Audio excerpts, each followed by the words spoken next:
అదే RTV app వార్తల్ని క్షణాల్లో చదివే అవకాశం ఉంటుంది. ఒక న్యూస్ పేపర్, ఒక టెలివిజన్ ఛానల్ మీ చేతుల్లో ఎప్పుడు ఉంటాయి.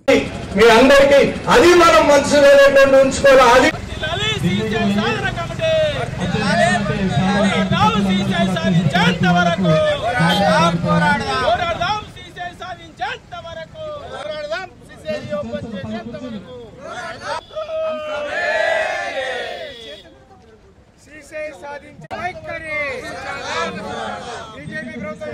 ఉద్యమాభివందనాలను తెలియజేస్తా ఉన్నాను. మీ అందరూ ముఖ్యంగా ఆయన యొక్క అపాయింట్మెంట్ తీసుకునే విషయంలో మా అందరినీ మంత్రి గారిని కలిసినప్పుడు సంఘాలైనటువంటి సిఐటియు, ఏఐటిసి లాంటి రైతు సంఘాలు ఉన్నాయి. మా రమేష్ అన్న కానీ వీళ్ళని కూడా ఫోన్ చేశారు. కేటీఆర్ గారు ఫోన్లో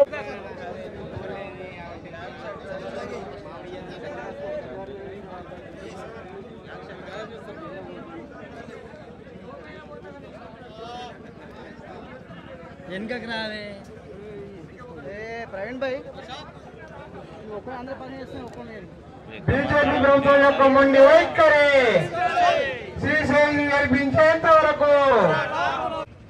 ఇదంతా చూసిన తర్వాత నేను ఖచ్చితంగా ఆదిలాబాద్ సిసిఐ ఉద్యమాన్ని ప్రారంభించి రౌండ్ టేబుల్ సమావేశం పెట్టిన నాడు అటువంటి పోరాటంలో మేము కూడా భాగస్వాములు అవుతామని చెప్పి జోగురామయ్య గారిని పంపించారు.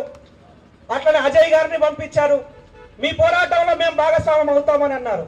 మనలో ఉండగానే ఎమ్మెల్యేగా ఉండగానే నిజాయితీగా ఉద్యమానికి సహకారం విధంగా అంటే నేను అలాంటి అధికారులు ఉన్నప్పుడు కూడా కేటీఆర్ గారితో తీసుకురమ్మంటే కేటీఆర్ గారిని తీసుకుపోయిన అప్పుడున్నటువంటి పరిశ్రమల శాఖ మంత్రి గారి దగ్గరికి, మీ సీఎం గారి దగ్గరికి మేము వేస్తామని చెప్తే డేట్లు ఇచ్చారు, రాలేదు.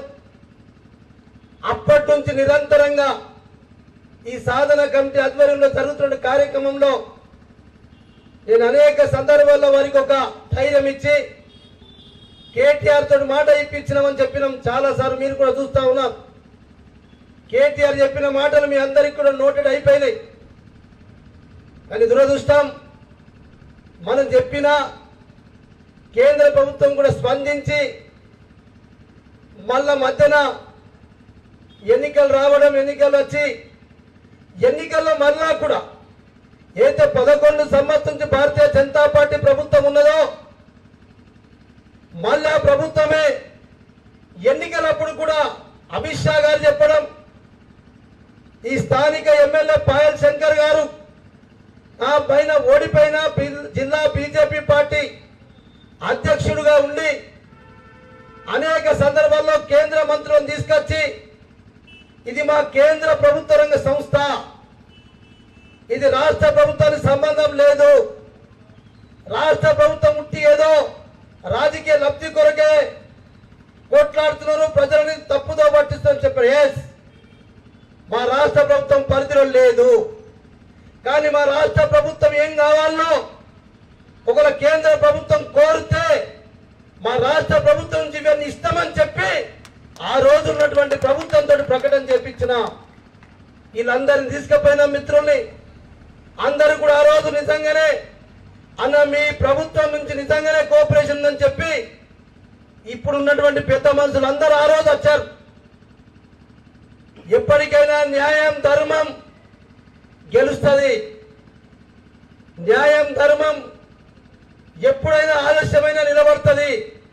మళ్ళా ఇదే పెద్దలందరూ సోదరులందరూ అసలు కేంద్ర ప్రభుత్వం దగ్గరికి పోతా మంత్రి కలిస్తే నిజంగా మంత్రి గారు ఇంత పాజిటివ్ గా సభ్యులకు చెప్తారని చెప్పి నేను కూడా ఊహించలే.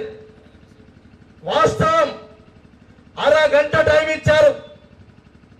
బ్రదర్, తప్పకుండా మీ ఆదిలాబాద్ సిమెంట్ ఫ్యాక్టరీని ఓపెన్ చేస్తాము.